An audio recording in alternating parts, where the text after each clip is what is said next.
টিউটোপিয়া নিয়ে এলো ডিজিটাল সহায়িকা, যেখানে থাকছে প্রত্যেকটি বিষয়ের সব অধ্যায়ের সব প্রশ্ন আর তার উত্তর সহ বিশ্লেষণ, যা পড়লে পরীক্ষার প্রিপারেশনের জন্য আর দরকার পড়বে না কোনো সহায়িকার, কোনো সহায়তার। তাই মানে বইয়ের আর কোনো মানে নেই। টিউটোপিয়ার ডিজিটাল সহায়িকা পেতে লক্ষ্য রাখো টিউটোপিয়া লার্নিং অ্যাপের ইউটিউব চ্যানেলে। হ্যালো বন্ধুরা, টিউটোপিয়ার ইউটিউব লাইভ ক্লাসে তোমাদের সকলকে স্বাগত জানাই। আমি ঋতুশ্রী চলে এসেছি বাংলা ক্লাস নিয়ে।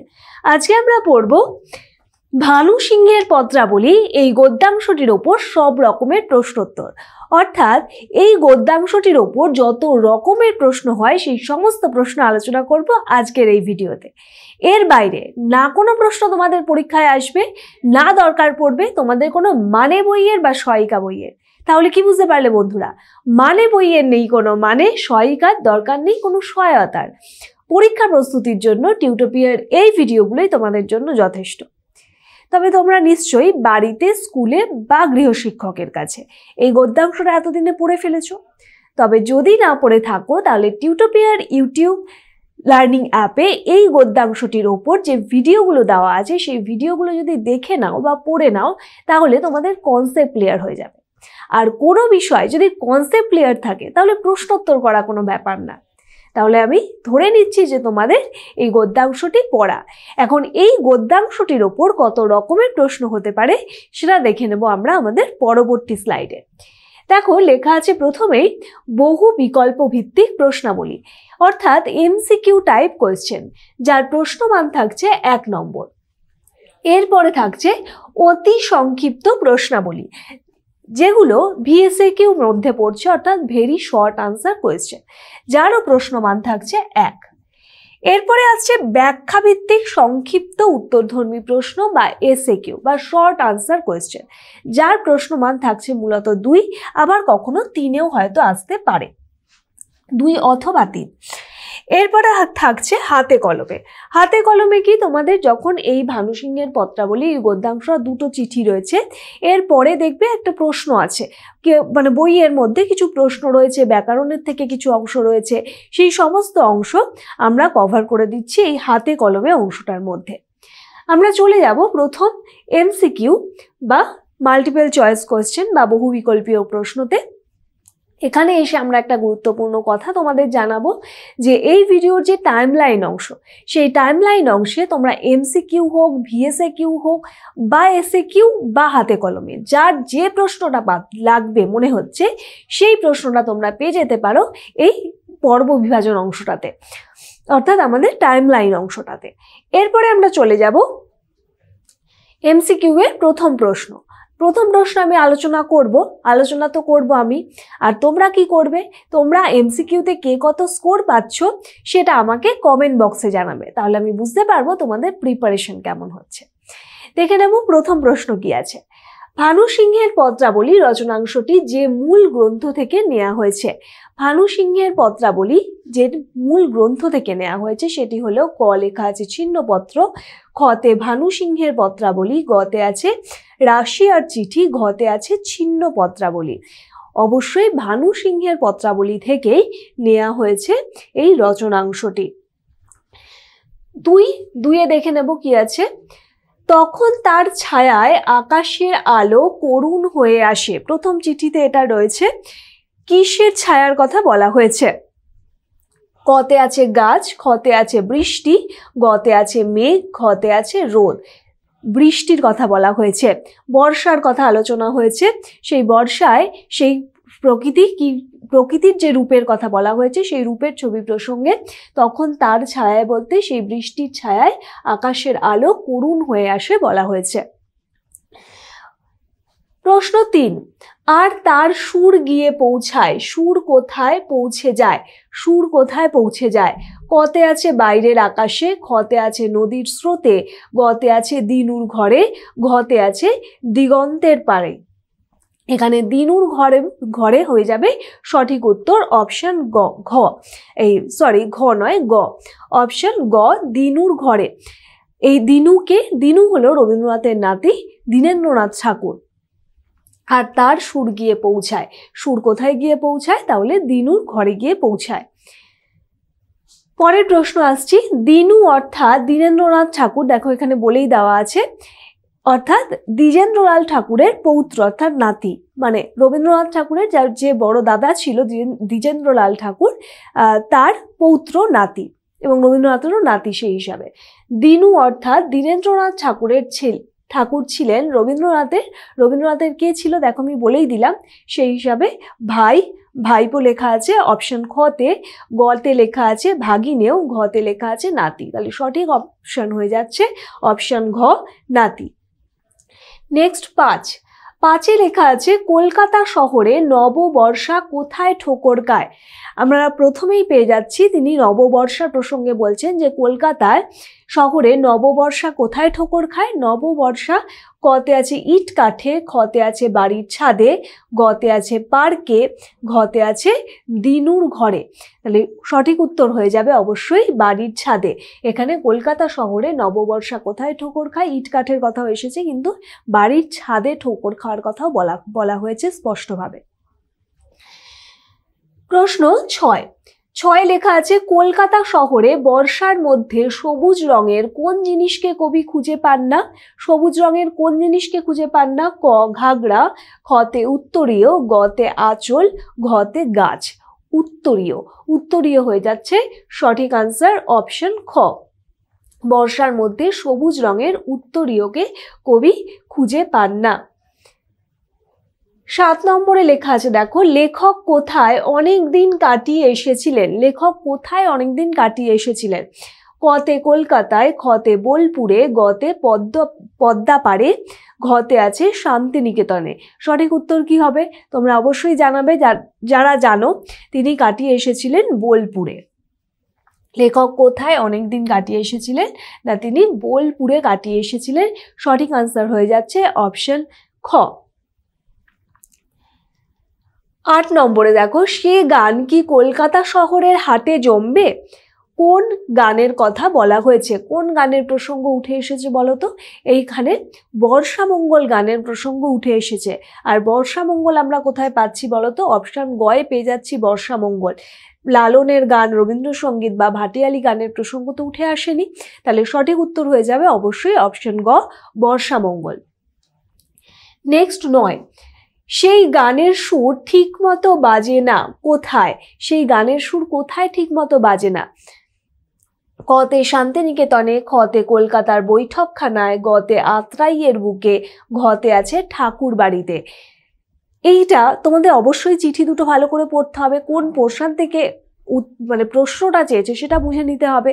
তাহলে এখানে কলকাতার বৈঠকখানার কথা বলা হচ্ছে, প্রথম চিঠিতে বলা হচ্ছে সেই গানের সুর ঠিকমতো বাজে না কোথায়, কলকাতার বৈঠকখানায়। অর্থাৎ বর্ষামঙ্গলের যে সুর, সেই সুর বাজে না কলকাতার বৈঠকখানায়। কলকাতার এই ইট কাঠের যে শহর, সেই ইট কাঠ শহরে তার সেই বর্ষামঙ্গলের গান ঠিক মতন জমে না।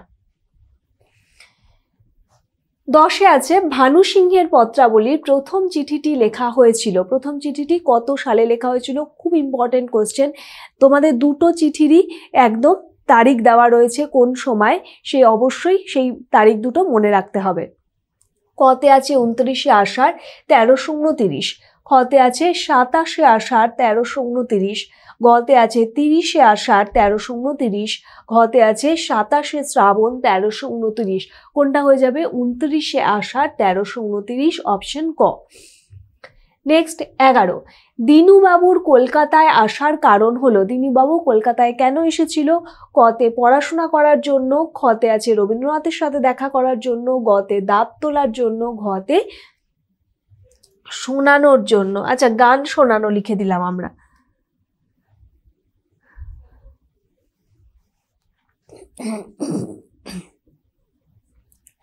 কোনটা হয়ে যাবে সঠিক উত্তর, অবশ্যই দাঁত তোলার জন্য। সঠিক উত্তর হয়ে যাচ্ছে আমাদের অপশন গ দাঁত তোলার জন্য। 12তে লেখা আছে গ্রামগুলিকে আচ্ছন্ন করে ফেলেছে। কিসের কথা বলা হয়েছে, গ্রামগুলিকে কি আচ্ছন্ন করে ফেলেছে।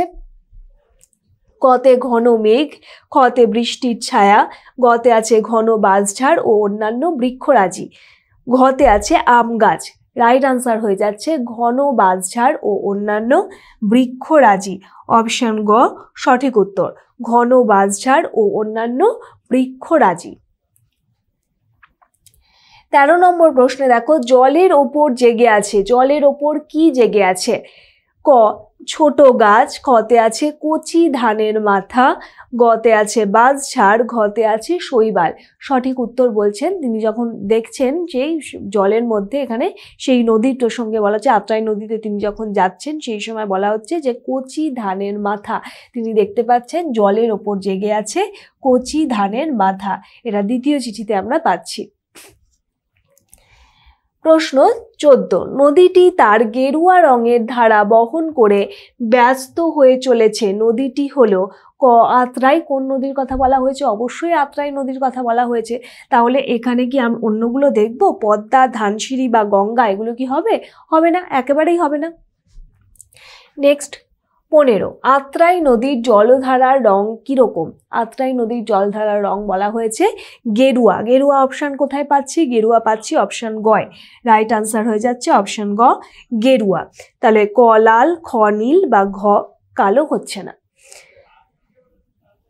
প্রশ্ন 16, মেঘের ফাঁকে সূর্যাস্তের ম্লান আভাকে লেখকের যা মনে হয়েছে। মেঘের ফাঁকে সূর্যাস্তের ম্লান আভাকে, অর্থাৎ কম যে আলো, সে আলোকে আভাকে লেখকের কি মনে হয়েছে? ক সান্ত্বনার ক্ষীণ প্রয়াস, খ প্রকৃতির সুর, গতে আছে পৃথিবীর মনের কথা, ঘতে আছে সায়ান্নের ছায়া। সঠিক উত্তর কোনটা হয়ে যাবে? সান্ত্বনার ক্ষীণ প্রয়াস। সান্ত্বনার ক্ষীণ প্রয়াস পেয়ে যাচ্ছি অপশন ক। রাইট আনসার হয়ে যাচ্ছে অপশন ক। 17 নম্বর প্রশ্ন, এখন সময় নয়, কিসের সময় নয়? কিসের সময় না থাকার কথা বলা হয়েছে? ক ঘরের মধ্যে বসে থাকার, খতে আছে খাতার দিকে চেয়ে থাকার, গতে আছে বর্ষার গান করার, ঘতে আছে মাটির কথা শোনানোর। এখানে অবশ্যই তার কি বলছে? খাতার দিকে চেয়ে থাকার, অর্থাৎ এত অপরূপ সৌন্দর্য দেখতে পাচ্ছেন তিনি, সেখানে তার আর খাতার দিকে তাকিয়ে আর গান লেখার কোনো ইচ্ছা নেই। তাই বলা হচ্ছে যে খাতার দিকে চেয়ে থাকার। এখন সময় নয়, কিসের সময় নয়? না খাতার দিকে চেয়ে থাকার সময় নয়। 18তে লেখা আছে, ছায়াবিষ্ট নিভৃত শ্যামলতার মধ্যে কবি ড্যাশ লিখতে ইচ্ছা করে না। কি লিখতে ইচ্ছা করে না? কতে গান, খতে কবিতা, গতে নাটক, ঘতে আছে গল্প। গান লিখতে তার ইচ্ছা করে না। সঠিক উত্তর হয়ে যাচ্ছে অবশ্যই গান, অপশন ক। আর এখানেই শেষ হচ্ছে আমাদের এমসিকিউ এর সব রকমের প্রশ্নোত্তর আলোচনা। তোমরা কে কত স্কোর করতে পারলে আমাকে অবশ্যই কমেন্ট বক্সে জানাও, তাহলে আমি বুঝতে পারবো যে তোমাদের প্রিপারেশন কেমন হচ্ছে। তবে যারা ভালো স্কোর করতে পারলে না, তাদের বুঝতে হবে যে কোথাও না কোথাও একটা ঘাটতি থেকে যাচ্ছে পড়াশোনায়। আর ঘাটতি যদি থেকে যায়, পরীক্ষায় ভালো রেজাল্ট করবে কি করে? ভালো রেজাল্ট করতে গেলে দরকার ভালো স্টাডি ফ্লো। চলো দেখে নিই কি সেই স্টাডি ফ্লো একটা ছোট্ট ভিডিওতে। ক্লাস 7-এর ছাত্রছাত্রীদের জন্য টিউটোপিয়া নিয়ে এলো মেগা স্টাডি প্যাক। পরীক্ষায় দুর্দান্ত রেজাল্ট করতে গেলে যা হতে পারে তোমার নিশ্চিত সাফল্যের সহায়ক। পরীক্ষায় ভালো রেজাল্ট করতে গেলে প্রিপারেশন হতে হবে একেবারে সলিড, আর তার জন্য অনুসরণ করতে হবে যথাযথ স্টাডি ফ্লো। চলো এক ঝলকে দেখে নেওয়া যায় কি হওয়া উচিত তোমার স্টাডি ফ্লো, অর্থাৎ তুমি কিভাবে পড়লে সেই পড়াটা আর কখনো ভুলবে না, আর পরীক্ষায় ভালো নম্বরও পাবে। পড়ার ক্ষেত্রে প্রথমে দরকার কনসেপ্ট, অর্থাৎ বিষয় সম্পর্কে স্বচ্ছ ধারণা। প্রত্যেকটা সাবজেক্টে প্রত্যেকটা চ্যাপ্টার কারোর থেকে বুঝে নেওয়া, তারপর সেই বিষয় রিলেটেড প্রত্যেকটা ডাউটকে ক্লিয়ার করা। এরপরে তৃতীয় ধাপ, সেই চ্যাপ্টারটার উপর সংক্ষেপে একটা ব্রিফ নোট পড়া, এবং চতুর্থ ধাপ হলো সেই চ্যাপ্টারের সম্ভাব্য প্রশ্নোত্তরগুলোকে করে ফেলা, যার উপর নির্ভর করবে তোমার পরীক্ষার সাফল্য। এরপর তোমার প্রস্তুতি কত দূর, তার জন্য তোমাকে দিতে হবে চ্যাপ্টার ওয়াইজ মক টেস্ট। তবে শুধুমাত্র টেস্ট দিলেই কিন্তু হবে না, বিশেষজ্ঞ কোনো শিক্ষককে দিয়ে সেই উত্তরপত্র চেক করিয়ে বুঝে নিতে হবে কোথায় কোথায় খামতি রয়েছে। যদি টেস্টের ফল ভালো হয় তবে বুঝতে হবে তোমার প্রস্তুতি কমপ্লিট। এবার তুমি পরের অধ্যায়ে যেতে পারো।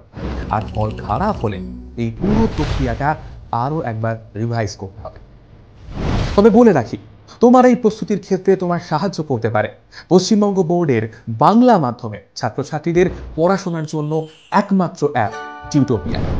এই পুরো স্টাডি ফ্লোর জন্য টিউটোপিয়াই হলো অল ইন ওয়ান সলিউশন। কিভাবে? Step 1. Concept video. টিউটোপিয়া অ্যাপে প্রত্যেক অধ্যায়ের বিষয়গুলো ছোট ছোট টপিকে ভেঙে নিয়ে গ্রাফিক্স অ্যানিমেশনের সাহায্যে এমনভাবে বোঝানো হয়েছে যা তোমাদের পড়তেও ভালো লাগবে আর মনেও থাকবে। Step 2. Live class and doubt clearing. টিউটোপিয়ার লাইভ ক্লাসে সেই বিষয়গুলোই বোঝানো হয় বিশদে। পাশাপাশি প্রত্যেকটা ক্লাসে থাকে ডাউট ক্লিয়ারিং সেশন, যেখানে সরাসরি তোমাদের সমস্ত ডাউট বা সংশয়ের নিরসন হতে পারে। Step 3. Brief notes. নোটসের জন্য টিউটোপিয়ায় তোমরা পাবে স্মার্ট নোটস, যেখানে সংক্ষেপে টু দি পয়েন্টে অধ্যায়ের ব্রিফ নোট তো করাই রয়েছে। Step 4. Question and answer. আমাদের অ্যাপের নোটসে প্রশ্নোত্তরের আলোচনা তো থাকছে, সেই সঙ্গে একটা অধ্যায় সব রকমের প্রশ্নোত্তরের জন্য এখন তোমাদের কাছে থাকছে ইউটিউবের এই ক্লাসগুলো, অর্থাৎ টিউটোপিয়া ডিজিটাল সহায়িকা। Step 5. Mock test. টেস্ট দেওয়ার জন্য টিউটোপিয়া থাকছে প্রত্যেকটা বিষয়ের অধ্যায় ভিত্তিক mock test. Step 6. Answer sheet checking and model answer. উত্তরপত্রের ছবি তুলে আমাদের কাছে পাঠিয়ে দিলে বিশেষজ্ঞ শিক্ষক খাতা দেখে তোমায় জানিয়ে দেবে তোমার পরীক্ষার মার্কস এবং তাদের পরামর্শ। সেই সঙ্গে তোমরা পেয়ে যাবে মডেল উত্তরপত্র, যা দেখে তোমরা বুঝতে পারবে কিভাবে লিখতে হয় কোনো একটা প্রশ্নের আদর্শ উত্তর। তাহলে হলো কিনা তোমার পারফেক্ট স্টাডি ফ্লোয়ের অল ইন ওয়ান সলিউশন। আর এই সব কিছু নিয়েই সপ্তম শ্রেণীর ছাত্রছাত্রীদের জন্য টিউটোপিয়ার এই মেগা স্টাডি প্যাক। বিশদে জানতে ফোন করো এই নাম্বারে। এরপর আমরা চলে যাব আমাদের অতি সংক্ষিপ্ত প্রশ্নাবলী অর্থাৎ ভেরি শর্ট আনসার কোয়েশ্চেনে, যার মান থাকছে 1 নম্বর। লেখা আছে লেখকের কলকাতা শহরকে কি মনে হয়? লেখকের কলকাতা শহরকে ইট কাঠের মস্ত জন্তু অর্থাৎ রবীন্দ্রনাথের ইট কাঠের মস্ত জন্তু বলে মনে হয়। 2 লেখা আছে শান্তিনিকেতনের বৃষ্টিকে লেখকের কেমন মনে হয়? শান্তিনিকেতনের বৃষ্টিকে লেখকের কেমন মনে হয়? শান্তিনিকেতনের বৃষ্টিকে মনে হয় যেন বৃষ্টিতে আকাশ মানে শান্তিনিকেতনের বৃষ্টিতে আকাশ মনে হয় যেন কালো করুণ হয়ে গেছে, ঘাসেরা আনন্দ পেয়েছে এবং গাছগুলি কি হয়েছে? গাছগুলি আনন্দে মাথা নেড়ে যেন কোনো কথা বলতে চাইছে। প্রশ্ন 3 লেখা আছে আমার মনের মধ্যে গান জেগে ওঠে আর তার সুর গিয়ে পৌঁছায় দিনুর ঘরে। এই বাক্যে উল্লেখিত দিনুর পরিচয় দাও। তাহলে দিনুর পরিচয় প্রসঙ্গে বলতে হবে যে দিনু ছিল দীনেন্দ্রনাথ ঠাকুর, যিনি রবীন্দ্রনাথের বড় দাদা দ্বিজেন্দ্রনাথের নাতি বা পৌত্র বলতে পারো, আর সেই অর্থে রবীন্দ্রনাথেরও নাতি। নেক্সট আসছে শান্তিনিকেতনের মতো কলকাতায় বর্ষা নৃত্য গান কেন দেখা যায় না? শান্তিনিকেতনের মতো মানে কলকাতায় বর্ষা নৃত্য বা গান কেন দেখা যায় না? কারণ কলকাতায় বর্ষার যে নৃত্য বা গীত দেখা যায় না, তার কারণ সেখানে নববর্ষা বাড়ির ছাদে কি হয়? ঠোকর খেয়ে যায়, ঠোকর খেয়ে তা খড়খড়া হয়ে যায়। 5 লেখা আছে কলকাতায় বর্ষামঙ্গল গান হবে। কোন মাসে বর্ষামঙ্গল গান হবে? শ্রাবণ মাসে বর্ষামঙ্গল গান হবে। 6 লেখা আছে কলকাতার বর্ষামঙ্গল গান নিয়ে কবি কি ভেবেছেন? কলকাতার বর্ষামঙ্গল গান নিয়ে কবির মতে ভেবেছেন যে শান্তিনিকেতনের মাঠের তৈরি যে বর্ষামঙ্গল গান তা কলকাতার হাটে ঠিক জমে না। 7 লেখা আছে কলকাতার বৃষ্টিকে রবীন্দ্রনাথের কি মনে হয়? কলকাতার বৃষ্টিকে কি মনে হয়? যে বাড়ির ছাদে সে হোঁচট খায়। কলকাতা শহরে কোন জিনিস মানায় না? কলকাতা শহরে বর্ষাকালে আষাঢ়ের ঘন বর্ষা মানায় না। তাহলে বলা হয়েছে যে বর্ষাকালে যে ঘন বর্ষা, আষাঢ়ের ঘন বর্ষা, সেটি মানায় না। শান্তিনিকেতন কোন জেলায় অবস্থিত? খুব সহজ প্রশ্ন। শান্তিনিকেতন বীরভূম জেলায় অবস্থিত। তোমরা অনেকেই হয়তো ঘুরে এসেছো। বর্ষার মেঘ ঘন হয়ে আকাশ আচ্ছন্ন করেছে। কখন লেখক এই দৃশ্য দেখেছেন? কখন লেখক এই দৃশ্য দেখেছেন? তিনি যখন আত্রাই নদীর ওপর দিয়ে যখন বোটে করে ভেসে যাচ্ছিলেন, সেই সময় তিনি এই দৃশ্য দেখেছিলেন। 11তে লেখা আছে একটা গান তৈরি করতে ইচ্ছা করছে, গানের সৃষ্টির কারণ কি ছিল? যখন তিনি আত্রাই নদীর ওপর দিয়ে যাচ্ছেন সেই সময় জলস্থল আকাশের যে নিভৃত শ্যামলতা, সেই শ্যামলতার সঙ্গে মিলিয়ে কবির গান রচনা করতে ইচ্ছা করেছিল, তবে সেটা সম্ভব হয়নি, তোমরা জানো, কারণ তার আবার প্রকৃতিকে উপভোগ করার ইচ্ছাটা আরো প্রবল ছিল। নদী আমি ভারী ভালোবাসি, লেখক নদীর কোন রূপ ভালোবাসেন? লেখক সেই কোন রূপ ভালোবাসেন না, যখন আলো ছায়া, যখন আকাশের সঙ্গে নদী, আলো ছায়াতে নদীর সঙ্গে যখন আকাশের পুরো মিলন হয় সেই হিসাবে রঙে রঙে, তখন সেই যে রূপটা, সেই রূপটা কবি ভীষণভাবে ভালোবাসেন। তা মনে হয় যেন আকাশের প্রতিধ্বনির মতন মনে হয়।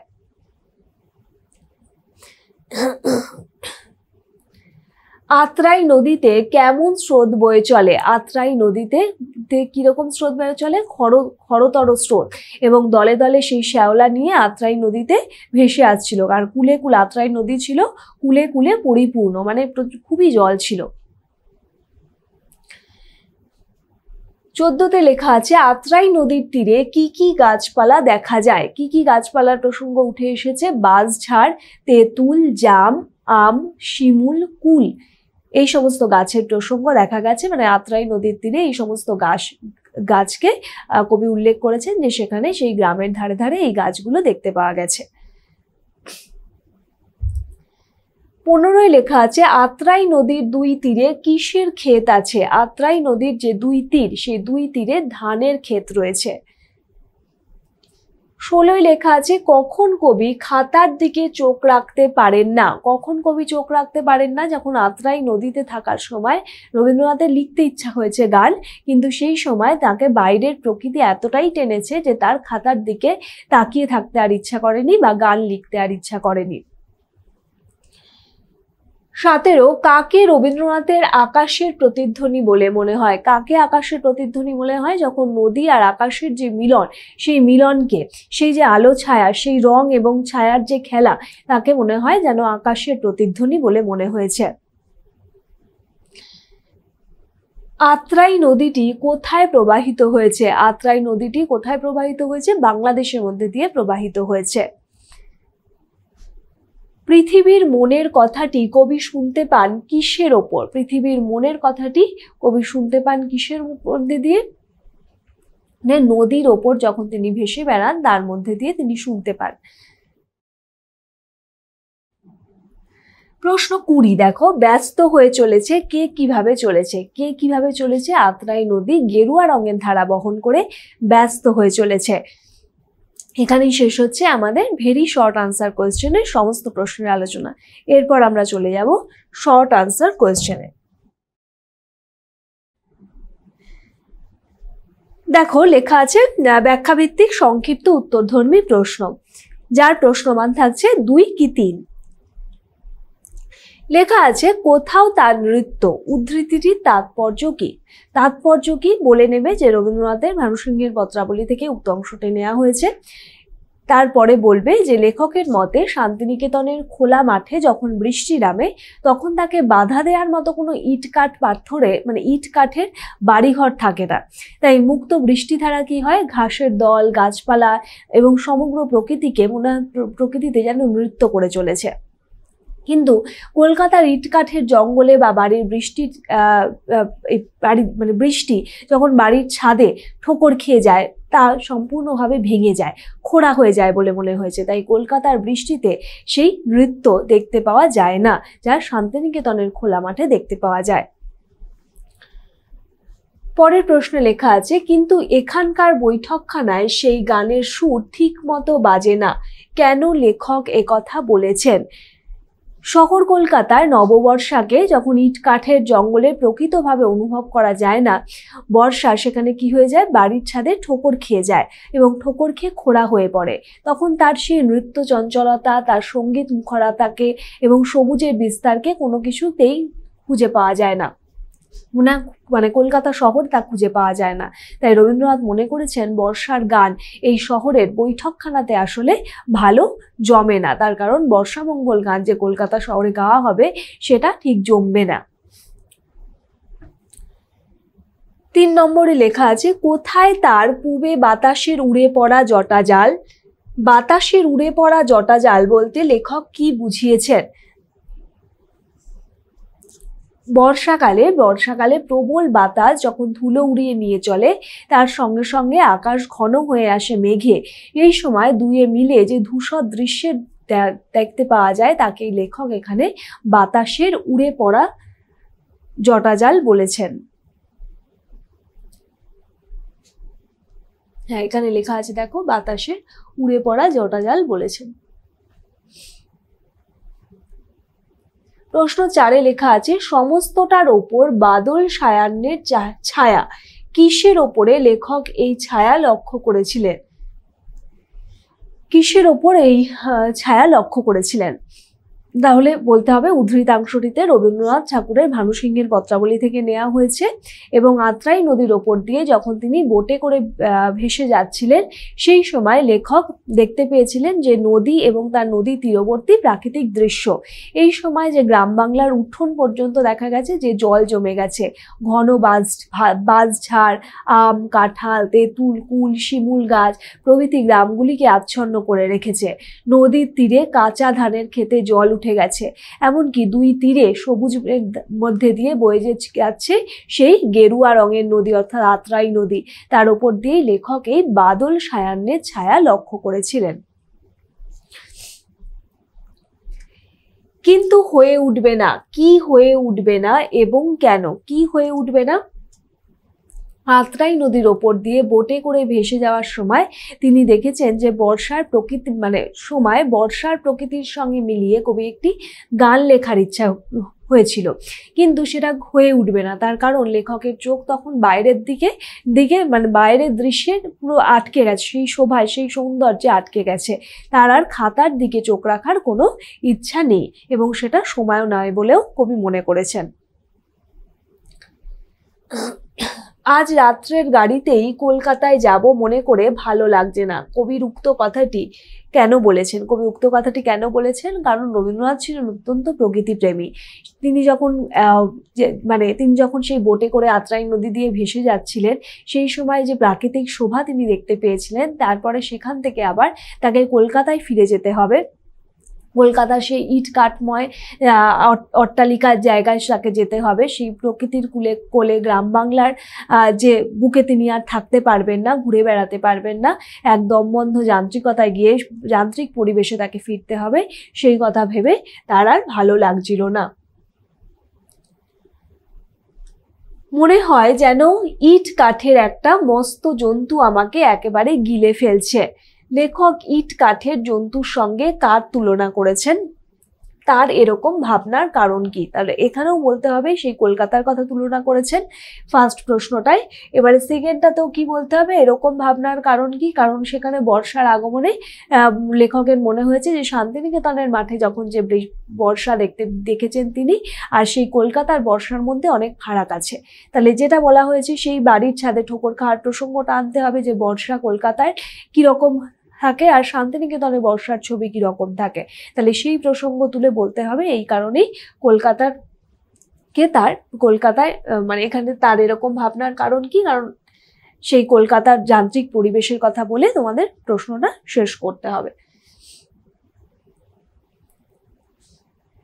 পৃথিবীর যেন মনের কথাটি শুনতে পাওয়া যাচ্ছে। কেন লেখকের এরকম উপলব্ধি হয়েছে?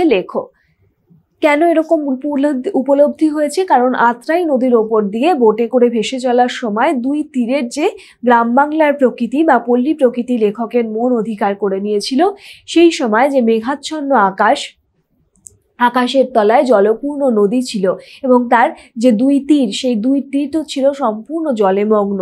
তারপরে কি হয়েছিল? আর তার চারপাশে ছিল সবুজের বিস্তার যা কবিকে মুগ্ধ করেছিল এবং তার সঙ্গে ছিল সেই আত্রাই নদীর প্রবাহ, গেরুয়া রঙের আত্রাই নদীর প্রবাহ।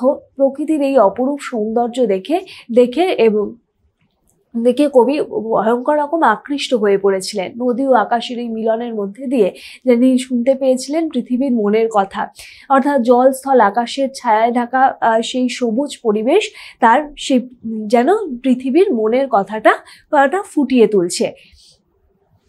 তাই লেখকের এরকম উপলব্ধি হয়েছেন বলে শেষ করলে।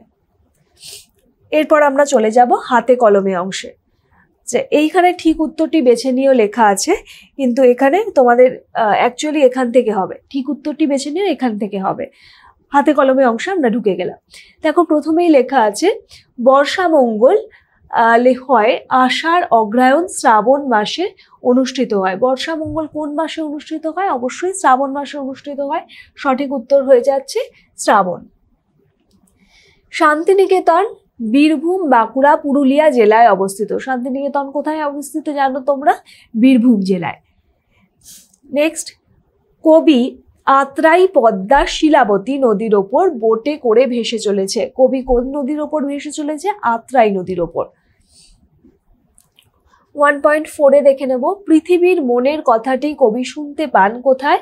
জলের ওপর, নদীর ওপর না মাটির ওপর? পৃথিবীর নদীর কথা মানে মনের কথাটি শুনতে পান কিসের ওপর? নদীর ওপরে। সেই আকাশের যেন প্রতিধ্বনি শুনতে পান। পরের প্রশ্ন, রবীন্দ্রনাথ ঠাকুর রচিত একটি পত্র সাহিত্যের উদাহরণ হলো শেষের কবিতা গীতাঞ্জলি ছিন্নপত্র। কোনটা হয়ে যাবে? অবশ্যই ছিন্নপত্র। এগুলো পত্র সাহিত্য। সংক্ষেপে উত্তর দাওয়ের মধ্যে লেখা আছে দেখো, কলকাতা শহরটা আমি মোটেই পছন্দ করি নে। কবির এই অপছন্দের কারণ কি? কলকাতা শহরটা তার পছন্দ করে না কেন? কবির এই অপছন্দের কারণ কি? কারণ ওই একই কথাই বলতে হবে, যেন ইট কাঠের একটা মস্ত জন্তু বলে মনে হয় কলকাতাকে তার। আর কলকাতা শহরে বর্ষার রূপকে তিনি দেখতে পান না। যে বর্ষার রূপ শান্তিনিকেতনে ধরা দেয় তা কলকাতায় ধরা দেয় না। সে নৃত্যময় রূপ, সবুজের বিস্তার সেখানে নেই, তাই কবির এমন মনে হয়।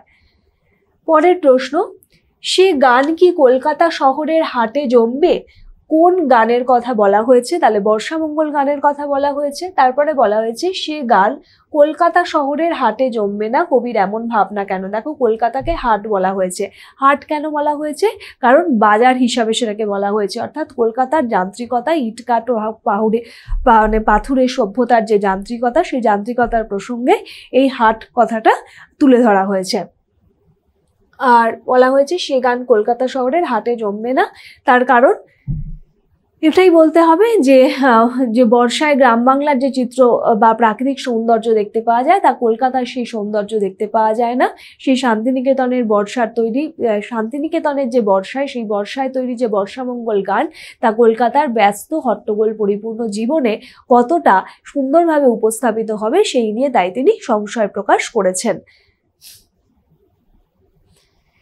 2.3 আছে, তোমাদের ওখানে এতদিনে বোধহয় বর্ষা নেমেছে। কার উদ্দেশ্যে কবি একথা লিখেছেন? কার উদ্দেশ্যে লিখেছেন? এখানে কাশী হিন্দু বিশ্ববিদ্যালয়ে দর্শনের বিভাগের অধ্যাপক ফণীভূষণ অধিকারীর কিশোরী কন্যা রানু অধিকারীর উদ্দেশ্যে কবি একথা বলেছেন। তাহলে কি বললাম? কাশী হিন্দু বিশ্ববিদ্যালয়ের দর্শনের অধ্যাপক ফণীভূষণ অধিকারীর কিশোরী কন্যা রানু অধিকারীর উদ্দেশ্যে কবি একথা লিখেছেন। ওখানে বলতে কোন জায়গার কথা বলা হয়েছে? ওখানে বলতে শান্তিনিকেতনের কথা বলা হয়েছে। 2.4 লেখা আছে, শান্তিনিকেতনের মাঠে যখন বৃষ্টি নামে তখন কবির কেমন অনুভূতি হয়? শান্তিনিকেতনের মাঠে যখন বৃষ্টি নামে তখন তার ছায়ায় আকাশের আলো করুণ হয়ে আসে, ঘাসে ঘাসে পুলক লাগে, মানে আনন্দ জাগে, গাছগুলো যেন কথা বলতে চায়। এই পরিবেশে সাড়া দিয়ে কবির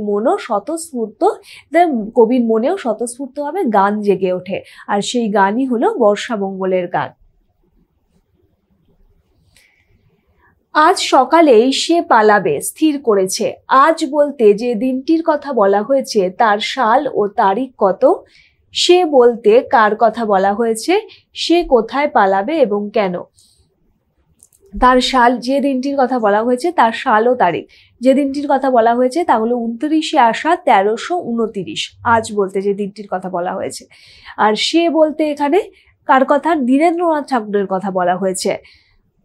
আর সে কোথায় পালাবে এবং কেন? সে কোথায় পালাবে এবং কেন? ধীরেন্দ্রনাথ শান্তিনিকেতন থেকে পালাবেন, দাঁত তোলার জন্য তাকে যেতে হবে কলকাতায়, সেই কথাই এখানে বলা হয়েছে।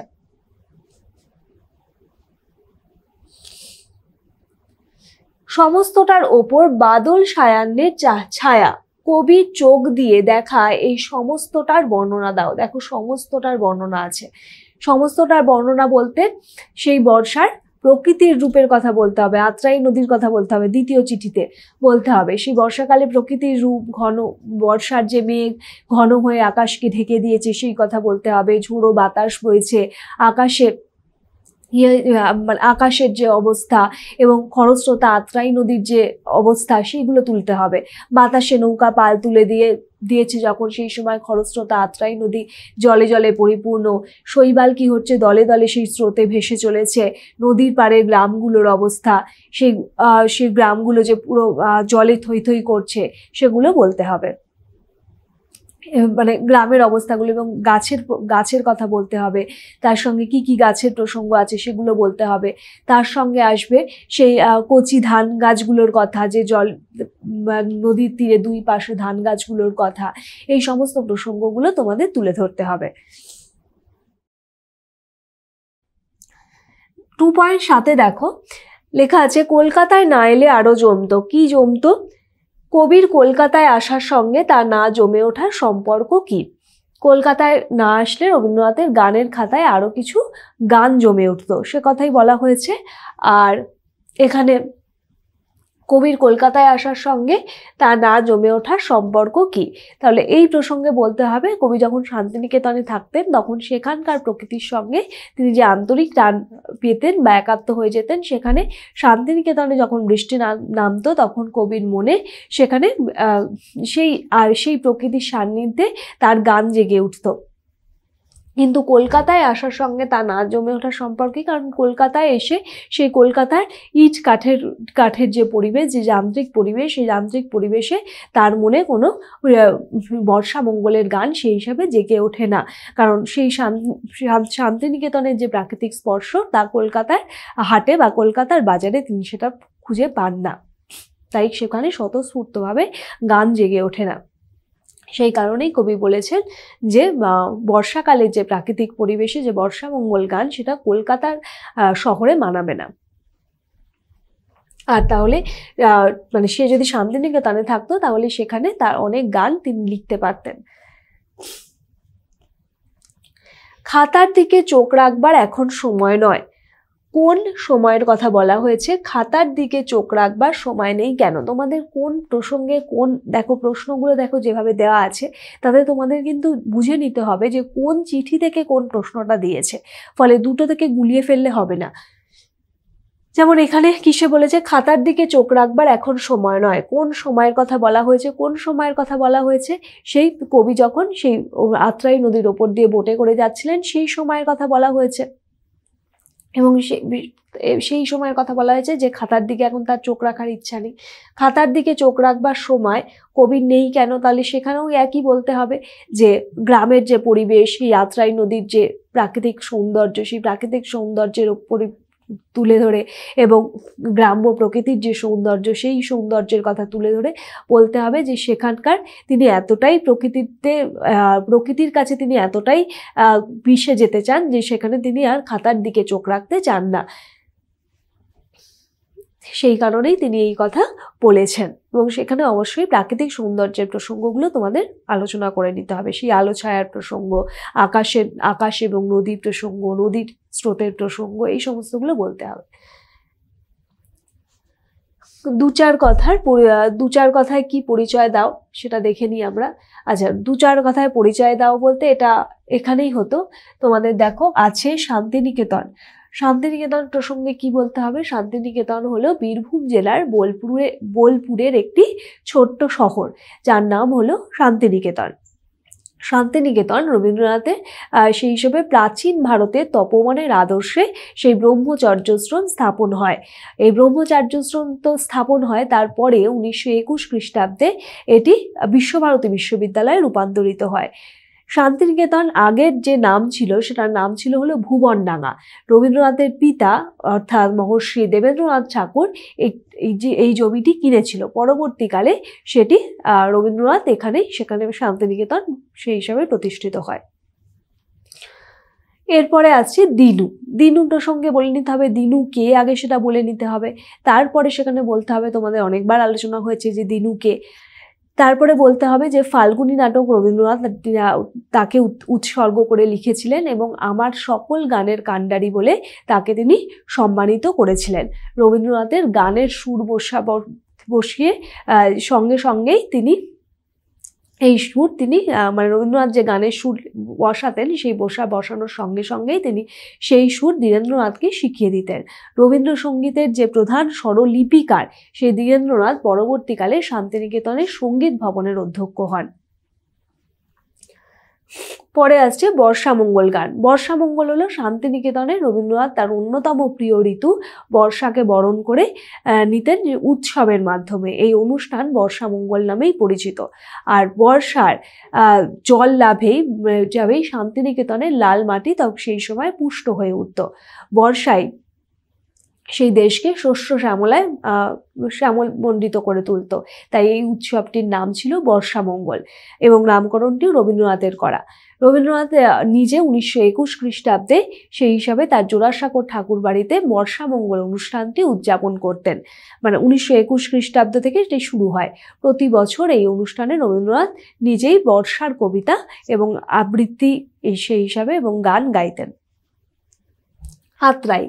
আত্রাই হলো একটি নদী। আত্রাই নদীটির উৎপত্তি পশ্চিমবঙ্গের সেই হিসাবে বাংলাদেশের পশ্চিমবঙ্গে এবং সেটি বাংলাদেশের মধ্যে দিয়েও প্রবাহিত হয়েছে। মহাভারতে এই প্রাচীন নদীটির নাম রয়েছে। বাংলাদেশে এটি পদ্মার সঙ্গে মানে আত্রাই নদীটি পদ্মার সঙ্গে মিলিত হয়ে গেছে। পরের প্রশ্নে আসছি, একটি বর্ষণমুখর দিনের অভিজ্ঞতা বিষয়ে একটি ছোট অনুচ্ছেদ রচনা করো। বর্ষণমুখর দিনের অভিজ্ঞতা বিষয়ে তোমাদের যার যে অভিজ্ঞতা রয়েছে, তোমরা যেখানে যে জায়গায় বেড়াতে গেছো সেই জায়গায় বর্ষণমুখর দিনে সেখানে তোমরা কীরকম পরিস্থিতি পেয়েছিলে, কীরকম অন্ধকার হয়ে গেছিল, কীরকম ঝোড়ো হাওয়া বইছিল, সেই সমস্ত বিষয় নিয়ে অবশ্যই জায়গার নাম প্রথমে উল্লেখ করবে। যে জায়গায় গেছো প্রথমেই যে আমি এই জায়গায় গিয়েছিলাম এবং সেখানে আমি এই ঝড় দেখেছি, বা কোনো তোমাদের এই যে এতগুলো বর্ষণমুখর দিন আমরা যে ঝড় আমফান এগুলো যে আমফান হয়েছে সেইগুলোর কথা বলতে পারো। সেরকম এমন একটা দিনের এমন কোনো রাত্রির প্রসঙ্গ বা এমন কোনো দুপুরের প্রসঙ্গ, সেই সমস্ত প্রসঙ্গগুলো তুলে তোমাদের সেই দিনের অভিজ্ঞতা বিষয়ে একটি ছোট অনুচ্ছেদ লিখতে হবে। তাহলে কোথায় তোমরা গিয়েছিলে ঘুরতে বা কোন সময়ের কথা বলছো সেগুলো প্রথমে উল্লেখ করবে, তারপরে সেই বর্ণনাটা দেবে। বর্ণনাটা দেওয়ার পরে তোমরা এটাকে শেষ করবে এবং তোমাদের সেই দিনের অভিজ্ঞতা কীরকম ভয়াবহ অনুভূতি হয়েছে বা কোনো সুখ স্মৃতি থাকলে, কোনো আনন্দের স্মৃতি থাকলে সেটাও বলতে পারো। পরের প্রশ্নে আসছে অর্থ লেখো। অর্থ লেখো পুলক। পুলক কি হয়ে যাবে? পুলক হয়ে যাবে আনন্দ।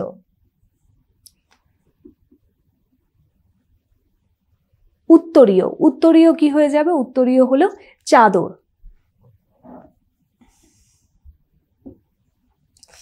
এরপরে কি আসছে? এসরাজ। এসরাজ কি হয়ে যাবে? এসরাজ বলে মানে ছড় দিয়ে বাজাতে হয় তারের এমন যন্ত্রকে বলা হয়ে থাকে এসরাজ।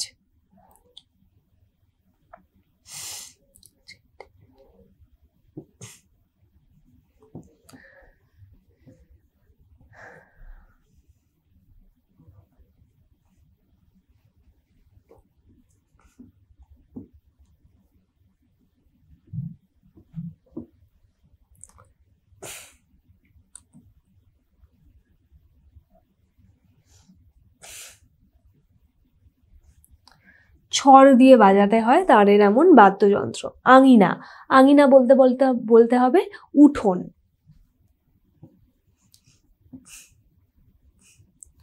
সায়াহ্ন। সায়াহ্ন মানে হলো সন্ধ্যা।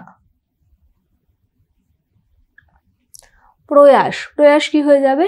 পরিশ্রমের সঙ্গে চেষ্টা।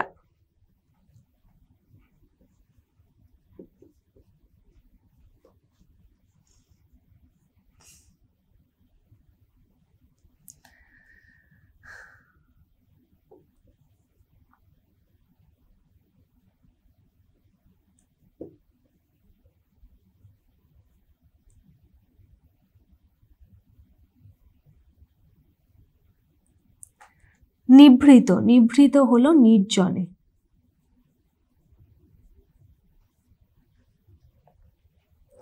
নেক্সট যাচ্ছি, কারক বিভক্তি নির্ণয় করো। তোমরা জানো কারক কি? কারক হলো যে বাক্যে মধ্যস্থ ক্রিয়াপদের সঙ্গে যখন বিশেষ্য বা সর্বনাম পদের সম্পর্ক হয় তখন সেটাকে বলা হয়ে থাকে কারক। তাহলে এখানে কলকাতা শহরটা আমি মোটেও পছন্দ করি নে, তাহলে আমি পছন্দ করি না এখানে হলো ক্রিয়া। তাহলে এখানে তাহলে আমরা কে পছন্দ করে না সেটা জানতে হবে, যে কাজটা কে করছে সেটা হলো আমি। তাহলে এখানে আমি কে হয়ে যাবে? কর্তৃকারক। আর আমিতে কি আছে? শূন্য বিভক্তি, দেখো কিছু নেই মানে শূন্য বিভক্তি, তাহলে এটা হয়ে যাচ্ছে কর্তৃকারক। কর্তৃকারকে শূন্য বিভক্তি।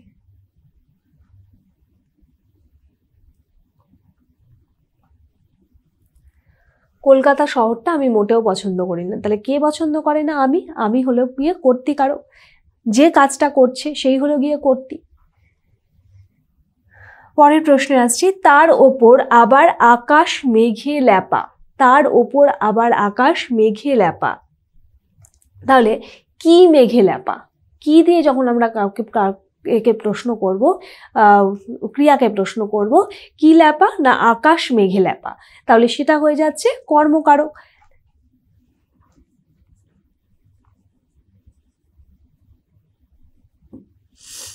আর বিভক্তি কি হয়ে যাবে বলো?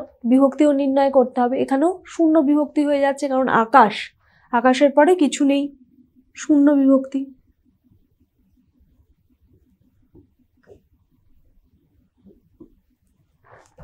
কর্মকারকে শূন্য বিভক্তি।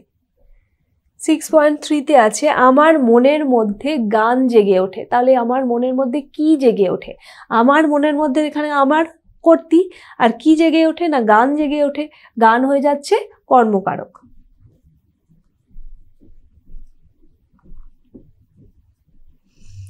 এখানেও শূন্য বিভক্তি।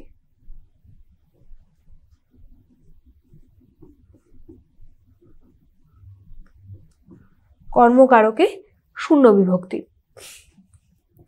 নেক্সট আসছি, কলকাতায় বর্ষামঙ্গল গান হবে। কততে আছে? 6.4-এ আছে, কলকাতায় বর্ষামঙ্গল গান হবে। তাহলে দেখো আমরা অধিকরণ তখন করব, কি গান হবে? দেখো কলকাতায় বর্ষামঙ্গল গান হবে। এখানে বলা হচ্ছে বর্ষামঙ্গল গানটা কোথায় হবে? কলকাতার সঙ্গে এটা সম্পৃক্ত অবস্থায় রয়েছে। অর্থাৎ এই যখন কোন অধিকরণ, ধরো আমি বলছি যে গাছে ফল আছে, এই যে গাছের সঙ্গে ফলটা একই সঙ্গে আছে, আমি বলিনি গাছ থেকে ফলটা পড়ে গেছে, তাহলে সেটা অপাদান হয়ে যেত।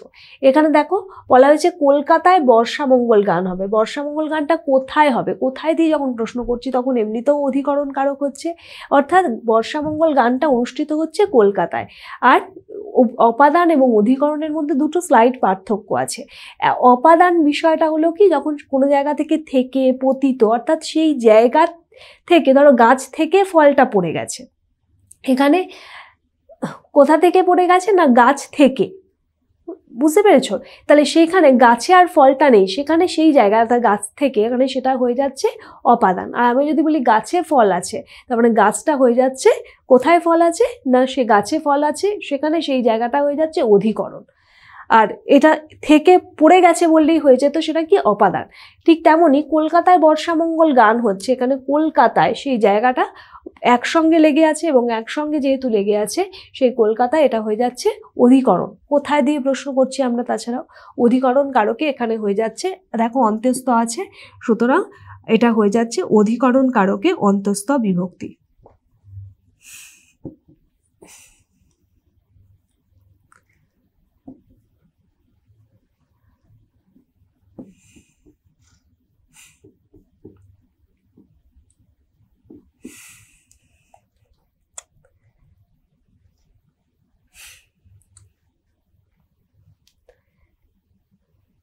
এরপরে আছে, সে গান কি কলকাতা শহরের হাটে জমবে? সে গান কি কলকাতা শহরের হাটে জমবে?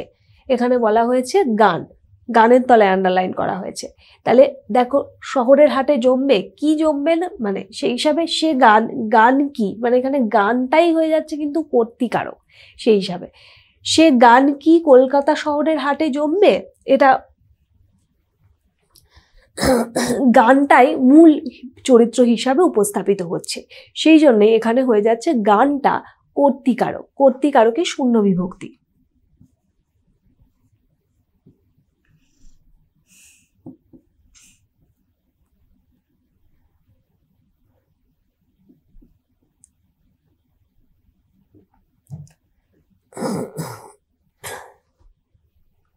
কারণ এখানে দেখো সেই হিসাবে মানে কোনো ব্যক্তি কি আছে, এখানে গানের প্রসঙ্গটাই উঠে এসেছে, গানটাই হলো মূল বিষয়। সে গান কি কলকাতা শহরের হাটে জমবে, কার কথা বলা হচ্ছে, গানের কথা বলা হচ্ছে। তা গানই মূল বিষয় হিসাবে উপস্থাপিত হয়েছে, মূল চরিত্র হিসাবে উপস্থাপিত হয়েছে, সেই হিসাবে তাই বলা হচ্ছে গান কর্তৃকারকের শূন্য বিভক্তি। বাক্য রচনা করো। বাক্য রচনায় কি বলতে হবে? শান্তিনিকেতন। শান্তিনিকেতনে বলতে পারো তোমরা যে আমরা এই সময় শান্তিনিকেতনে গিয়েছিলাম, এমন কথা বলতে পারো। বা শান্তিনিকেতন কোন জেলায় অবস্থিত সেটাও লিখে দিতে পারো, শান্তিনিকেতন বীরভূম জেলায় অবস্থিত। হাট, হাট হলো শান্তিনিকেতনের সোনাঝুরি হাট প্রতি শনিবার বসে, লিখতে পারো। বাদল, লিখতে পারো কোনো বাদল দিনের স্মৃতি আমার সে মনে আছে, সেটাও লিখতে পারো যে ওই দিনের বাদল দিনের স্মৃতি আমার মনে গভীরভাবে দাগ টেনে গেছে, তার কারণ সেই হিসাবে বলে কিছু একটা লিখতে পারো। অবশ্যই এক লাইনে লিখবে, মানে একটা সেন্টেন্সে একটা বাক্যে লিখবে। বৃষ্টিধারা, বৃষ্টিধারা দিয়ে কি বলতে পারো যে বাদল দিনের বৃষ্টিধারা তোমাকে কারো স্মৃতি মনে করিয়ে দেয়, সেটাও বলতে পারো। পরের প্রশ্নে আসছি, শব্দ যুগলের অর্থ বা অর্থ পার্থক্য দেখাও। শব্দ যুগলের অর্থ দেখো, এখানে একটা সুর দেওয়া আছে আর একটা হলো এই সুর দেওয়া আছে। তাহলে প্রথম সুর অর্থে দেবতার বলতে হবে, আর এই সুর অর্থাৎ বলতে হবে তোমাদের বীর, বয় দীর্ঘী র বীর। তাহলে একটা হলো দেবতা আর পরেরটা হলো গিয়ে বীর। এরপরে আছে নৃত্য। এই নৃত্য অর্থে হলো নাচ, প্রথম নৃত্য অর্থ নাচ, আর দ্বিতীয় নিত্য অর্থ হলো সর্বদা। তাহলে নাচ আর সর্বদা। বর্ষা, বর্ষা প্রথমে আসবে কি, যে ঋতুতে বৃষ্টি হয়, যে ঋতুতে বৃষ্টি হয় সেটাকে বলা হচ্ছে বর্ষা। আর এই বর্ষা হলো ধারালো এক, মানে সেই হিসাবে এক ধারালো অস্ত্র বিশেষ, মানে সেই হিসাবে ফলাযুক্ত, ধারালো ফলাযুক্ত অস্ত্র বিশেষ। এরপরে আসছি আষাঢ়। আষাঢ় একটি মাসের নাম, এই আষাঢ় মাসের নাম বলতে হবে, অর্থাৎ বছরের তৃতীয় মাসকে বলা হয়ে থাকে আষাঢ় মাস। আর এই আষাঢ় বলতে দন্তেস্ব আষাঢ়, আষাঢ় বলতে বৃষ্টি ধারাকে বোঝানো হয়ে থাকে। কয় দীর্ঘ ল কুল, কুল বলা হয়ে থাকে নদীর তীরকে কুল বলা হয়ে থাকে। আর কয় হস্যু ল কুল বলা হয়ে থাকে বংশকে, অর্থাৎ তোমার কুলে কে রয়েছে, অর্থাৎ তোমার বংশে কে রয়েছে। সাড়া হলো যখন তোমায় কোনো ডাকা হচ্ছে তখন তার প্রত্যুত্তর তুমি যে সাড়া দিচ্ছ, অর্থাৎ সেই আহ্বানের যে প্রত্যুত্তর বা উত্তরে তুমি যে সাড়া দিচ্ছ। আর দন্তের শয় আকার বয়শূন্য রয় আকার সাড়া, এই সাড়া মানে হলো সমগ্রকে বোঝানো হচ্ছে। পরের প্রশ্ন, বর্ষায় কলকাতা শহরকে কবির বিশেষভাবে অপছন্দ করার কারণ কি?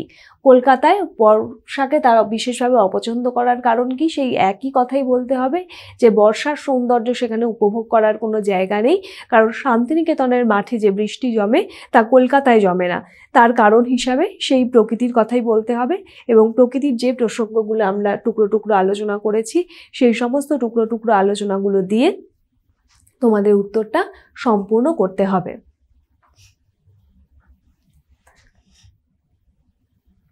নববর্ষা বলতে কি বোঝো? নববর্ষা বলতে কি বলতে হবে? নববর্ষা কথাটির মানে হলো নতুন বর্ষা, অর্থাৎ বৈশাখ এবং জ্যৈষ্ঠ মাসের প্রচণ্ড গরমের পর যখন আষাঢ় মাসের প্রথমের দিকে যে মুষলধারে বৃষ্টি হয়, সেই বৃষ্টিটাকে রবীন্দ্রনাথ নববর্ষা বলেছেন। বর্ষা ঋতুকে নিয়ে লেখা রবীন্দ্রনাথের দুটি গান ও দুটি কবিতার নাম লেখো। বর্ষা ঋতুকে নিয়ে লেখা রবীন্দ্রনাথের দুটি গান হলো সেই হিসাবে বৃষ্টি পড়ে টাপুর টুপুর, বৃষ্টি পড়ে টাপুর টুপুর না, দুটি গানের প্রসঙ্গে বলতে হবে।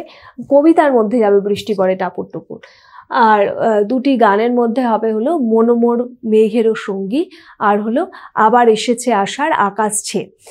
আর কবিতার মধ্যে যে দুটি কবিতা তোমরা বলতে পারো সেটা হলো বৃষ্টি পড়ে টাপুর টুপুর, তোমরা অনেকবার শুনেছো, এছাড়াও বর্ষা যাপন।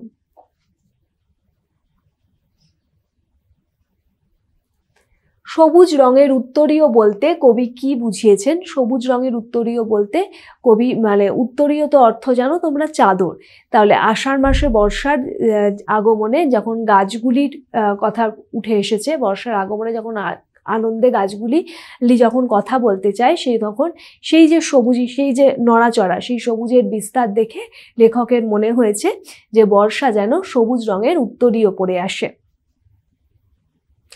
মানে শহরের বৃষ্টিতে যা তিনি দেখতে পান না, সবুজ পাতার যে আন্দোলন, যে নড়াচড়া, সেই নড়াচড়াকে দূর থেকে দেখলে মনে হয় যেন বহু দূর থেকে সবুজ রঙের চাদর উড়িয়ে দিয়ে বর্ষা আসছে। নেক্সট, কলকাতা শহরের হাট, শহরকে হাটের সঙ্গে তুলনার ব্যঞ্জনাটি কোথায়? কেন বলা হয়েছে হাট শব্দ? অর্থাৎ মানে প্রচুর সমাবেশ, এই অর্থে আমরা হাট শব্দটাকে ব্যবহার করে থাকি। সেই কারণেই তিনি কলকাতা শহরকে হাট তালে কেন বলেছেন? কারণ শহরের যে ঘনবসতিপূর্ণ শহর, আমরা জানি যে ঘনবসতিপূর্ণ জায়গা এবং সেখানে প্রচুর মানুষের ভিড় থাকে, সেই খোলা আকাশ, সেই প্রাকৃতিক সৌন্দর্য, সেই নিবিড় গাছপালা জঙ্গল সেখানে দেখতে পাওয়া যায় না। তাহলে কলকাতার যে শহুরে রূপ, যে যান্ত্রিক রূপ, সেই যান্ত্রিক রূপটাকে ফুটিয়ে তোলার জন্যই তিনি এই হাট কথাটি ব্যবহার করেছেন, অর্থাৎ সেটি মূলত বাণিজ্য কেন্দ্র হিসাবে উপস্থাপিত হয়েছে। তাই কলকাতাকে তিনি হাট বলে উল্লেখ করেছেন। আষাঢ় মাসের বর্ষাকে কলকাতা শহরে মানায় না, কবির এ জাতীয় মন্তব্যের অর্থ লেখো। এই মন্তব্যের অর্থ কি? কারণ সেই আষাঢ় মাসের বর্ষা কি হয়ে থাকে, সেই নাচ গানের যে ভঙ্গি, সেই কলকাতায় সেই বর্ষার যে নাচ গানের ভঙ্গি, তা কলকাতা শহরে দেখতে পাওয়া যায় না। সেই বর্ষা যে সবুজ রঙের উত্তরীয় পড়ে আসে, যা গ্রাম বাংলায় দেখতে পাওয়া যায় বা শান্তিনিকেতনে দেখতে পাওয়া যায়, তা এখানে দেখতে পাওয়া যায় না। এবং কেন দেখতে পাওয়া যায় না? কারণ সেই বর্ষায় ইট কাঠের দেয়ালে গিয়ে ঠোক্কর খায়, বাড়িতে সেই ঠোকর খেয়ে তা ভেঙে পড়ে। এবং বর্ষার উপমুগ্ধ কবি তাই শান্তিনিকেতনের বর্ষার ছবি কলকাতাতে দেখতে পান না। এই উপলব্ধি থেকেই তিনি এই কথা বলেছেন। আত্রাই নদীটি কোথায়? সেই নদীতে বোটে যেতে যেতে কবি কবে নির্বাচিত পত্রটি লিখেছিলেন? আত্রাই নদীটি কোথায় লিখতে হবে? আত্রাই নদী প্রসঙ্গে বলতে হবে, যেটি ওপার বাংলার অর্থাৎ বর্তমানে বাংলাদেশের একটি নদী। তোমরা বলতে পারো যে পশ্চিমবঙ্গে থেকে এটা বাংলাদেশে প্রবাহিত হয়েছে, এবং যেটা আমরা আত্রাই নিয়ে আলোচনা করেছি সেটাও বলতে পারো। সেই নদীতে বোটে যেতে যেতে কবি কবে নির্বাচিত পত্রটি লিখেছিলেন? এই পত্রটি আত্রাই নদীর ওপর বোটে যেতে যেতে কবির লেখা যে পত্রটি সাল ছিল 2রা শ্রাবণ 1329 বঙ্গাব্দ। 16তে দেখো লেখা আছে, নদী পাড়ের গ্রামগুলির ছবি কিভাবে কবির চোখে ধরা পড়েছে? নদী পাড়ের গ্রামগুলির ছবি কিভাবে তার চোখে ধরা পড়েছে? না, আত্রাই নদীর ওপর দিয়ে তিনি যেতে যেতে দেখেছেন বর্ষার মেঘাচ্ছন্ন আকাশের ছবি, এবং নদী পাড়ের গ্রামগুলিকেও দেখেছেন। গ্রামগুলির দিকে তাকিয়ে তার মনে হয়েছে পল্লীর আঙিনা পর্যন্ত জল উঠে গেছে। গ্রামের মধ্যেই ঘন বাঁশঝাড়, তাছাড়াও রয়েছে আম, কাঁঠাল, তেঁতুল, কুল, শিমুল প্রভৃতি নিবিড় অরণ্য বা নিবিড় গাছের যে জঙ্গল গ্রামগুলোকে ঘিরে রয়েছে। মাঝে মাঝে দেখা গেছে কাঁচা ধানের ক্ষেত, যে জলমগ্ন নদীর পাশে কাঁচা ধানের ক্ষেত, সেখানে কচি ধানের মাথা জলের ওপর দিয়ে ভেসে রয়েছে বা জেগে রয়েছে। নদীর দুই তীরে রয়েছে ঘন সবুজ, সেই হিসাবে ধান ক্ষেত। এবং নদীটাকে মনে হয়েছে কি গেরুয়া রঙের ধারা যেন বহন করে সে চলেছে। প্রশ্ন 17 লেখা আছে আকাশ তার নদীর প্রতি ভালোবাসা, আকাশ আর নদীর প্রতি ভালোবাসা, সর্বোপরি বর্ষা প্রকৃতির প্রতি কবির পক্ষপাত কিভাবে পত্র দুটিতে প্রতিফলিত হয়েছে তা লেখো। পত্র দুটিতে অর্থাৎ প্রথম পত্র 29শে আষাঢ় 1329 তারিখ এবং দ্বিতীয় পত্র 2রা শ্রাবণ 1329 তারিখে, এই দুটি পত্রেই রবীন্দ্রনাথের সেই অনুভূতি ব্যক্ত হয়েছে। বর্ষা তার প্রিয় ঋতু। শান্তিনিকেতনে যখন বর্ষা নেমেছে সেই সময় তার মনে হয়েছে সবুজ রঙের উত্তরীয় উড়িয়ে সে এসেছে এবং পূব বাতাসের উড়ে পড়া জটাজাল ছড়িয়ে সে তার রূপ বিস্তার করেছে। কবির মধ্যে গান জেগে উঠেছে। কলকাতার বর্ষায় তিনি তা দেখতে পাননি, সেখানে ইট কাঠের বড় বড় বাড়ির ভিড়ে প্রকৃতির সেই রূপ ধরা পড়েনি। তাই শান্তিনিকেতনের বর্ষাকে মধ্যে দিয়ে তিনি যে গান লেখার বা গান লেখার অনুপ্রেরণা পান, সেটা তিনি কলকাতায় পান না। আর দীনু ঠাকুর সেই গানে সুর দেন। সেই গান শহর কলকাতায় মানুষের কাছে মানে সেই কলকাতায় লেখা গান বা বর্ষামঙ্গলের গান তা জনপ্রিয় হবে কিনা তা নিয়ে কবির মধ্যে তাই সংশয়ও জাগে। আর তার যে চিরকালের ভালোবাসা, সেই চিরকালের ভালোবাসা কোথায়, সেই গ্রাম বাংলা বা প্রকৃতির নিবিড় স্পর্শে সেই চিরকালের ভালোবাসা বা বর্ষার যে প্রকৃত রূপ, সেই বর্ষার প্রকৃত রূপ সেই গ্রাম বাংলার স্পর্শেই তিনি খুঁজে পান। যেটা পরবর্তী যে চিঠিটায় লেখা আছে, দ্বিতীয় চিঠিটায়, সেখানে সেই 2রা শ্রাবণ 1329 তারিখে যে পত্রটি আমরা পেয়েছি সেই পত্রটায় লেখা আছে সেই আত্রাই নদীর ওপর দিয়ে সেই যাওয়ার সময় সেই বর্ষা প্রকৃতির রূপ, সেই নির্জনতা, তিনি একাই যাচ্ছিলেন, আর কোনো বোটও ছিল না সেখানে।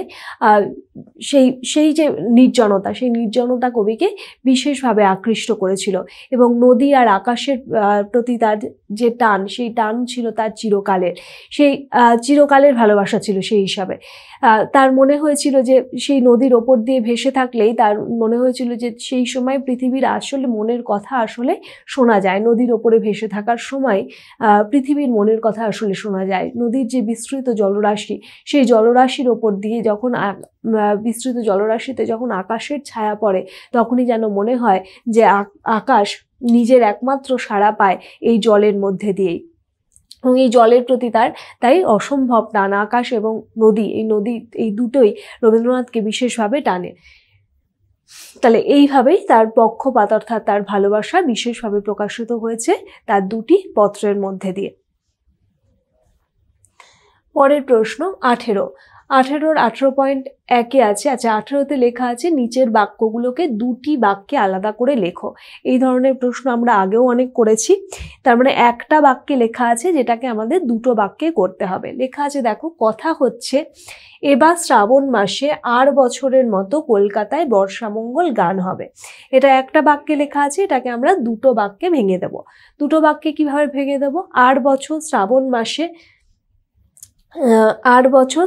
মাসে কলকাতায় বর্ষামঙ্গল গান হয়েছিল। তাহলে 8 বছর শ্রাবণ মাসে কলকাতায় বর্ষামঙ্গল গান হয়েছিল। তারপরে লিখতে পারি আমরা, কথা হচ্ছে এবারও শ্রাবণ মাসে এবারও শ্রাবণ মাসে কলকাতায় বর্ষামঙ্গল গান হবে। তাহলে দুটো সেন্টেন্স করলাম আমরা, দুটো বাক্য করলাম। 8 বছর শ্রাবণ মাসে কলকাতায় বর্ষামঙ্গল গান হয়েছিল। কথা হচ্ছে এবারও শ্রাবণ মাসে কলকাতায় বর্ষামঙ্গল গান হবে। 18.2 লেখা আছে, শান্তিনিকেতনের মাঠে যখন বৃষ্টি নামে তখন তার ছায়ায় আকাশের আলো করুণ হয়ে আসে। এটাও একটা বাক্যে দেয়া আছে, দুটো বাক্যে করব। কি বলতে হবে? শান্তিনিকেতনের মাঠে বৃষ্টি নামে,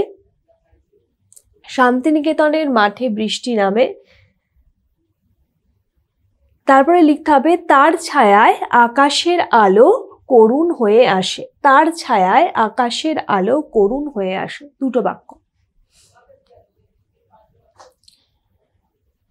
আমার এই বোট ছাড়া নদীতে আর নৌকা নেই। আমার এই বোট ছাড়া নদীতে আর নৌকা নেই, এটাকে দুটো বাক্যে ভাঙতে হবে। তাহলে লিখতে পারি আমরা, নদীতে শুধু আমারই বোট আছে। নদীতে শুধু আমারই বোট আছে। নদীতে আর কোনো নৌকা নেই, নদীতে শুধু আমারই বোট আছে, নদীতে আর কোনো নৌকা নেই।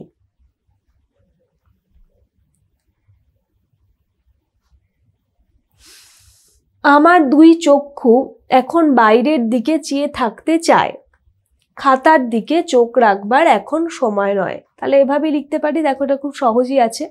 আমার দুই চক্ষু এখন বাইরের দিকে চেয়ে থাকতে চায় বলে দাঁড়ি, খাতার দিকে চোখ রাখার এখন সময় নয়, খাতার দিকে চোখ রাখবার এখন সময় নয়।